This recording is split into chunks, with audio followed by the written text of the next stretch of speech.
எல்லோருக்கும் வணக்கம். நம்ம உங்களோட வீட்டு பூஜை அறையில எதையெல்லாம் செய்யலாம், எதெல்லாம் செய்யக்கூடாது அப்படிங்கிற சந்தேகம் பல பேத்துக்குமே இருக்கும். மேலுமே பூஜை அறையில கண்டிப்பா இருக்க வேண்டிய பொருட்கள் என்ன? உங்களோட மனதில பல காலமாகவே உள்ள பூஜை அறை சந்தேகங்களுக்கு இந்த வீடியோல கண்டிப்பா பதில் இருக்குங்க. மேலுமே நம்ம தெரியாம செய்யக்கூடிய சின்ன சின்ன தவறுகள் கூட நம்மளோட வாழ்க்கைக்கு தடையா இருக்குங்க. அப்படிப்பட்ட தவறுகள் என்ன? மேலுமே பூஜை அறையில நம்மளோட வாழ்க்கை எப்போதுமே மகிழ்ச்சியாக இருக்க நம்ம பூஜை அறையில் செய்ய வேண்டிய முக்கியமான விஷயங்கள் என்ன, இதை பற்றி தான் நம்ம இந்த பதிவில் பார்க்க போகிறோம். வீடியோ பார்த்தீங்கன்னா உங்களுக்கு ரொம்ப யூஸ்ஃபுல்லாக இருக்கும். வீடியோவை ஸ்கிப் பண்ணாமல் முழுமையாக பாருங்கள். நம்ம வழக்கமாகவே நம்ம பாரம்பரிய முறையை பின்பற்றி தான் பூஜை செஞ்சு வரோம். ஆனால் பொதுவாக பல பேத்துக்குமே பூஜை அறையில் எதை செய்யலாம், எதை செய்யக்கூடாது, இதை செஞ்சால் நம்ம தப்பாகிடுமோ இப்படின்னு பல சந்தேகங்கள் நமக்கு இருந்து கொண்டு தான் இருக்குது. இப்படி உங்களுக்குள்ள எழக்கூடிய பல சந்தேகங்களுக்கு தீர்வாக அமையுங்க இந்த பதிவு. வாங்க நம்ம வீடியோவை ஃபுல்லாக பார்க்க போகிறோம். பொதுவாகவே பூஜை செய்யும் பொழுது சில முக்கியமான விஷயங்களை நம்மளோட மனதில் வைத்துக்கொள்ள வேணும். சுய ஒழுக்கம் மற்றும் சுய சுத்தம் அப்படிங்கிறது கண்டிப்பாக வேணுங்க. ஏன் அப்படின்னா சில பேர் சொல்லுவாங்க, குளிக்கவில்லை அப்படின்னா என்ன பரவாயில்ல, சிறிதளவு தண்ணீரை தலையில் தெளித்துட்டு பூஜை செய்யலாம் அப்படின்னு. கடவுளை நாம் வணங்குகிறோம் அப்படின்னாவே நம்மளோட உடலை சுத்தமாக வைத்திருக்க வேணும். அப்படி உடல் சுத்தம் இல்லாமல் நீங்கள் பூஜை அறையில் அமர்ந்தாலே உங்களுக்கு தெரியாமலேயே உங்களோட மனதில் ஒரு வித சங்கடமானது தோன்றும். மேலுமே அதுதான் மன உறுத்தல்னு சொல்லுவாங்க இல்லைங்களா? அந்த மன உறுத்தல் இல்லாமல் உங்களால் பூஜை செய்ய முடியாது. இப்படி நம்மளோட மனம் பார்த்திங்களா, சங்கடத்தோட பூஜை செய்தல் கூடவே கூடாது. பூஜை செய்யறதுக்கு முன்பு குளிர்ந்த நீரில் குளித்து விட்டு சென்றாலே உடலும் நம்மளோட மனலுமே புத்துணர்ச்சியாக இருக்குங்க. மேலுமே நமக்கு பல கோவில்களில் நம்ம இருக்கக்கூடிய விக்கிரங்களுக்கு தினமும் 3 வேளை அல்லது ஒரு வேளையாவது அபிஷேகம் செஞ்சு அலங்காரம் செய்வாங்க. சில பேர் வீடுகளிலும் விக்கிரகங்கள் வைத்திருப்பீங்க, அவங்களுமே நிச்சயமாக அபிஷேகம் செய்ய வேணுங்க. ஆனால் அப்படி நம்ம அபிஷேகம் செய்ய முடியல அப்படின்னா நம்ம வைத்திருக்கும் பஞ்ச பாத்திர நீரில் ஏதாவது ஒரு மலரை வைத்து நனைத்து கடவுள் பாதத்தில் 3 சொட்டு நீராவது இட வேணுங்க. இப்படி செய்வதனால அபிஷேகம் செஞ்சதற்கு இணையான பலன்கள் கிடைக்கும் அப்படின்னு சொல்லுவாங்க. நாம் நிறைய சாமி படங்கள் மற்றும் விக்கிரங்கள் வைத்திருந்தால் தனித்தனியே ஒவ்வொரு கடவுளோட பாதத்திலும் வைக்க முடியலனாலும் பரவாயில்ல. இவற்றிற்கு பொதுவாக ஒரு இடத்துல 3 சொட்டு நீர் வைத்தால் மட்டுமே போதுங்க. அடுத்ததாக சாமி படங்களுக்கு பூ போடுவதில் பல பேத்துக்குமே சந்தேகம் இருக்கும். நம்மளோட வீட்டில் நிறைய சாமி படங்கள் இருந்து அதற்கெல்லாம் மூலமாக நிறைய பூக்கள் போட வேணுமோ அப்படிங்கிற எண்ணம் கூட இருக்கும். வாசனை மலர் எதுவாக இருந்தாலும் சரிங்க, அதில் ஒன்று வைத்தாலே மட்டும் கூட சாமிக்கு போதுமானது. நம்மளோட வீட்டில் விக்கிரகங்கள் இருந்துச்சுன்னா தினமுமே அதற்கு நிச்சயம் நெய்வேத்தியம் படைக்க வேணும். நெய்வேத்தியம் செய்வதற்கு முன்னாடி குளித்து விட்டு அதுக்கப்புறம் தான் செய்யணுங்க. சிலரால் தொடர்ந்து தினமுமே நெய்வேத்தியம் செய்ய முடியலனாலும் பரவாயில்ல. ஆனால் தினமுமே தனியாக நெய்வேத்தியம் செய்யாமல் நம்ம சமைத்த இறைவனுக்கு உணவை கூட நம்ம படைக்கலாம். இதை தவிர உலர் திராட்சை, முந்திரி, பழங்கள் இது எல்லாத்தையுமே கூட நீங்கள் நெய்வேத்தியமாக படைக்கலாம். அடுத்ததாக விளக்கு ஏற்றுவது. நிறைய பேத்துக்கு விளக்கு ஏற்றுவதில் தாங்க நிறைய சந்தேகம் வரும். ஒரு விளக்கு ஏற்றதா அல்லது 2 விளக்கு ஏற்றதா அல்லது 3 விளக்கு அப்படின்னு குழப்பம் அடைவது இருக்குது. உங்களோட வீட்டில் எத்தனை விளக்கு இருந்தாலும் சரிங்க, அது எல்லாமே நீங்கள் ஏற்றலாம். பூஜை அறை எப்போதுமே மிகவும் வெளிச்சமாக இருக்கிறது ரொம்ப முக்கியம். அதற்கு எந்தவித கணக்குமே கிடையாது. அதுக்கப்புறம் வரும் சந்தேகம், விளக்கில் போடும் திரியில் தாங்க. ஒற்றை திரி போடக்கூடாது, இரட்டை திரி போட்டால்தான் வீட்டில் பிரச்சனை இல்லாமல் இருக்குமா அப்படிங்கிற பல பேருமே யோசிப்பீங்க. உங்களோட இருக்கக்கூடிய விளக்கு திரியோட தடிமனை பொறுத்து நீங்கள் எப்படி வேணுமானாலும் போட்டுக்கொள்ளலாம். அந்த அளவுக்கு தடிமனாக திரி போட்டு விளக்கு ஏற்றுகிறோமோ அந்த அளவுக்கு விளக்கு நின்று அதிக நேரம் எரியும். அது மட்டும் இல்லாமல் வீட்டில் நம்ம விளக்கு ஏற்றுவதற்கு நல்லெண்ணெய் மற்றும் பசுனை இதில் ஏதாவது ஒன்று வைத்து நீங்கள் விளக்கு ஏற்றினாலே ரொம்ப சிறப்பு வாய்ந்ததாக சொல்லப்படுது.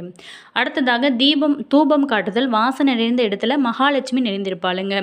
சாம்பிராணி அல்லது நீங்கள் வாங்கி பயன்படுத்துறது ரொம்ப நல்லது. தூபம் போடலாம். மேலுமே தசாங்கம் பயன்படுத்தினா வீடு முழுவதுமே இல்லாமல் உங்களோட தெரு முழுவதுமே கோவில் மனம் ஏற்படும். இறுதியாக ஆராதனை காட்டுவது. கற்பூர ஆராதனை காட்டும்போது வலதுபுறமாக 3 சுற்று வைத்து சுற்றிவிட வேணும். எப்போதுமே இடதுபுறமாக சுற்றக்கூடாது. பெரிய காரியங்களுக்கு மட்டுமே அப்படி செய்வாங்க. அதனால் வலதுபுறமாக 3 முறை நீங்கள் சுற்றிவிட்டு முடித்து விட வேணும் பூஜையை. அதே மாதிரி நம்ம டெய்லியுமே இப்படி பூஜைகள் செஞ்சால் மட்டும் போதுமா? பூஜை அறைக்கான வாஸ்து அப்படிங்கிறது ரொம்ப ரொம்ப முக்கியங்க. ஏன் அப்படின்னா அது முழு வீட்டோட ஆறா மற்றும் வாஸ்துவை தீர்மானிக்கிறது. வீட்டில் இருக்கக்கூடிய பூஜை அறை தாங்க அந்த வீட்டோட நேர்மறை ஆற்றல்கள் மற்றும் அதிர்ஷ்டங்களுக்கான ஒரு மையப்பகுதியாக செயல்படும். அதனால தான் உங்களோட வீட்டை கட்டும்போதே பூஜை அறைக்கான வாஸ்துவை கருத்தில் கொண்டு நீங்கள் முக்கியமாக வீடு கட்டுறது ரொம்ப நல்லது. வீட்டில் நேர்மறையான மற்றும் அமைதியான ஆற்றல்களோட மையப்பகுதியாக பூஜை அறையானது செயல்படுது. ஏன் அப்படின்னா அது உங்களோட வீட்டில் வீட்டில் இருக்கக்கூடிய தெய்வங்கள் மூலமாக தெய்வீக ஆற்றலை வெளிப்படுத்துகிறதுங்க. பெரியதாக இருந்தாலும் சரிங்க, அல்லது சிறியதாக இருந்தாலும் சரிங்க, பூஜை அறை தெய்வங்களுக்காக ஒரு தனி இடத்தை ஒதுக்குவது, ஒரு பூஜை அறையை அமைப்பது உங்களோட வீட்டிற்கு ரொம்ப முக்கியமானதுங்க.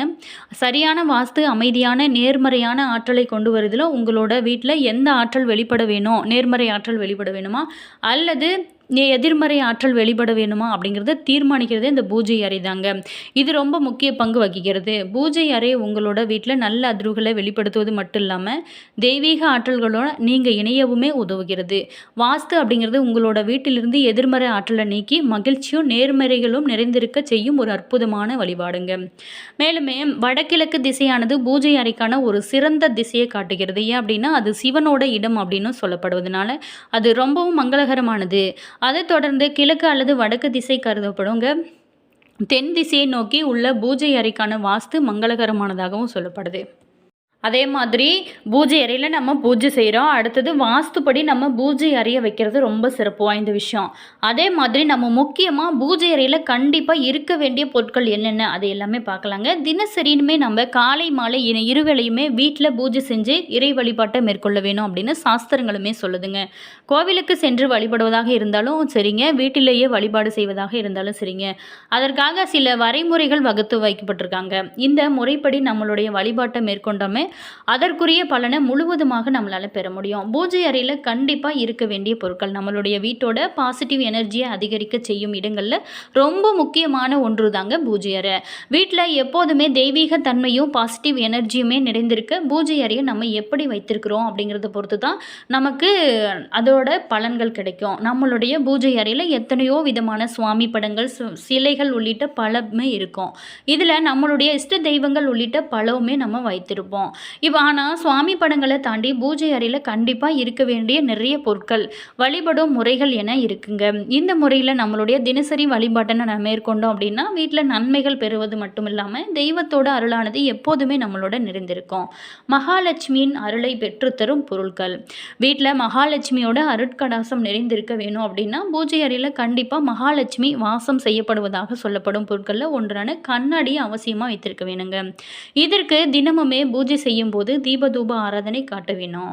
இந்த கண்ணாடியில் தெய்வத்தோட உருவமும் அமாவாசை போன்ற நாட்களில் நம்மளுடைய வீட்டிற்கு வரும் முன்னோர்களோட உருவமும் பிரதிபலிப்பதனால அவர்கள் அருளும் ஆசியும் வீட்டில் நிறைந்திருக்கும் எப்போதுமே. மேலுமே பூஜை செய்யும் முறை அதுபோல தாங்க. பூஜை அறையில் எவ்வளவு விலை உயர்ந்த தங்கம் வெள்ளி போன்ற பொருட்களால் ஆன விளக்கு, விலை உயர்ந்த குத்து விளக்கு இருந்தாலும் அவசியங்க. ஒரே ஒரு அகல் விளக்காவது ஏற்றி வைத்து வழிபட வேணும். வீட்டில் இருக்கக்கூடிய தெய்வ சிலைகள் படங்களுக்கு பூஜை செய்யும் போது வெறும் விளக்கேற்றி மட்டும் வைத்து பூஜை செய்யக்கூடாதுங்க. கண்டிப்பாக ஏதாவது ஒரு நைவேத்தியம் படைத்து தான் பூஜை செய்ய வேணும். நைவேத்தியமாக தினமுமே ஒரு உணவு சமைத்து படைக்க முடியவில்லை அப்படின்னாலும் சிறிதளவாவது கற்கண்டாவது நீங்கள் வைத்து பூஜை செய்கிறது ரொம்ப சிறப்பு.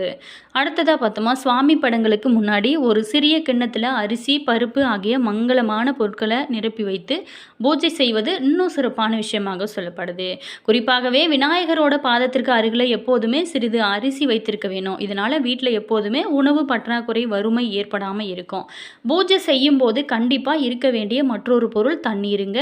தண்ணீர் இல்லாமல் ஒருபோதுமே பூஜை செய்யக்கூடாது. பூஜை அறையில் எப்போதுமே பஞ்ச பாத்திரத்தை காலியாக வைக்கக்கூடாது. சிறிது தண்ணீரும் அதில் 1, 2 அல்லது துளசிகளை நீங்கள் போடுறது ரொம்ப நல்லது. ஏதாவது ஒரு மலராவது போட்டு நீங்கள் பூஜை அறையில் தண்ணீர் ஊற்றி வைக்கிறது தான் சரியான முறையாகவும் சொல்லப்படுது. மேலுமே தினமுமே அதிகாலை நேரத்தில் பிரம்ம முகூர்த்த நேரத்தில் நீங்கள் தீபம் ஏற்றினால் இன்னும் சிறப்பு. அப்படி பிரம்ம முகூர்த்த நேரத்தில் என்னால் எழுந்திருச்சு 4 மணி 5 மணிக்கெலாம் விளக்கு போட முடியாது அப்படின்னு சொல்கிறவங்க கண்டிப்பாக சுப வேளையிலையாவது காலையில் 6 மணிக்காவது நீங்கள் தீபம் போடுறது ரொம்ப நல்லதுங்க. மேலுமே நீங்கள் தீபம் ஏற்றிங்க அப்படின்னா உங்களோட வாழ்க்கையில் எப்போதுமே மகிழ்ச்சி நிறைந்திருக்கும். அது மட்டும் இல்லாமல் நம்மளுடைய வீட்டில் வைக்கக்கூடிய பூஜை அறை வாஸ்துப்படி வச்சிங்க அப்படின்னா உங்களோட வாழ்க்கை சிறப்பாகவே இருக்குங்க.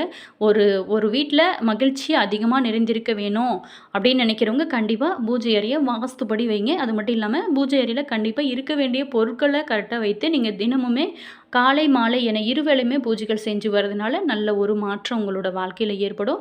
என்ன நேயர்களே, இந்த வீடியோவில் வீட்டு பூஜை அறையில் கண்டிப்பாக இருக்க வேண்டிய பொருட்கள், பூஜை அறை நம்ம எப்படி அமைப்பது அப்படிங்கிறதெல்லாம் பார்த்தோம். வீடியோ உங்களுக்கு பிடிச்சிருக்கும் அப்படின்னு நினைக்கிறேன். வீடியோ பிடிச்சிருந்தா லைக் பண்ணுங்கள், கமெண்ட் பண்ணுங்கள், ஷேர் பண்ணுங்கள். நீங்கள் இன்னும் இனியவள் உற்சாகம் சேனலை சப்ஸ்கிரைப் பண்ணாமல் இருந்தீங்களா, சப்ஸ்கிரைப் பண்ணிக்கோங்க. கூடவே இருக்க பெல் பட்டனையுமே ப்ரெஸ் பண்ணிக்கோங்க. அப்போ தான் நாங்கள் போடுற ஒவ்வொரு வீடியோவுமே உடனுக்குடன் நோட்டிஃபிகேஷனாக வந்து சென்றடையும். அதே மாதிரி உங்களோட கருத்து என்ன அப்படிங்கிறத மறக்காமல் கமெண்ட் பாக்ஸ் செக்ஷனில் சொல்லுங்கள். உங்களுக்கு ஜோதிட ரீதியாக ஏதாவது சந்தேகம் இருந்துச்சுன்னா ஜோதிடர் நம்பர் கொடுத்துருக்கோம், கால் பண்ணி கேளுங்க. All viewers, thank you.